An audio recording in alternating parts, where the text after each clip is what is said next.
बहुत ही shocking plane crash. Air India की फ्लाइट AI-171 अहमदाबाद से लंदन जा रही थी। 240 से ज्यादा पैसेंजर्स और क्रू मेंबर्स इसमें बैठे थे और टेक ऑफ करने के सिर्फ 40 सेकंड बाद ही ये फ्लाइट बड़ी तेजी से नीचे डिसेंड करने लगी और लिटरली टेक ऑफ के 2 मिनट बाद ही ये प्लेन जाकर क्रैश कर जाता है गुजरात के रेजिडेंशियल एरिया में। ये पूरा इंसिडेंट इतना शॉकिंग इसलिए है क्योंकि इतिहास में इस स्पेसिफिक प्लेन टाइप के लिए ये पहला क्रैश है। ये एक बोइंग 787 ड्रीम लाइनर प्लेन था जिसका एक एक्सीलेंट सेफ्टी रिकॉर्ड है। आज तक इतिहास में ये प्लेन कभी क्रैश नहीं किया है। ड्रीम लाइनर की पहली फ्लाइट साल 2009 में उड़ी थी, आज से 16 साल पहले, और तब से लेकर आज तक कोई भी इस लेवल का हादसा इस प्लेन के साथ नहीं हुआ है। मैं जानता हूं बोइंग एज ए कंपनी का एक बहुत ही खराब ट्रैक रिकॉर्ड रहा है पिछले कुछ सालों में, जैसे कि उनके प्लेन टाइप B737 मैक्स जिसमें कई सारे मैन्युफैक्चरिंग डिफेक्ट्स देखे गए और कई सारे प्लेन क्रैशेस भी देखे गए हैं पिछले कुछ सालों में, लेकिन ये वाला प्लेन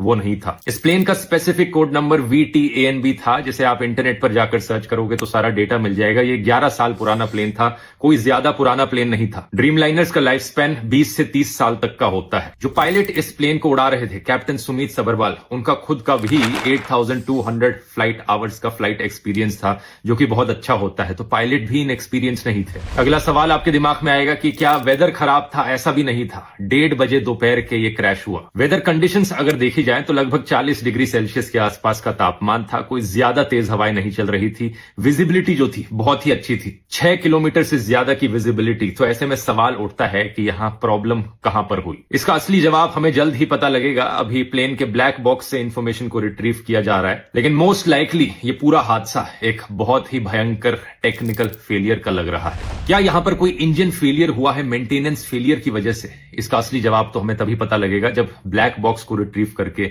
सारी इंफॉर्मेशन पब्लिक में रखी जाएगी। लेकिन सवाल यहां पर पूछे जाने चाहिए इन दो कंपनीज से, एयर इंडिया और बोइंग।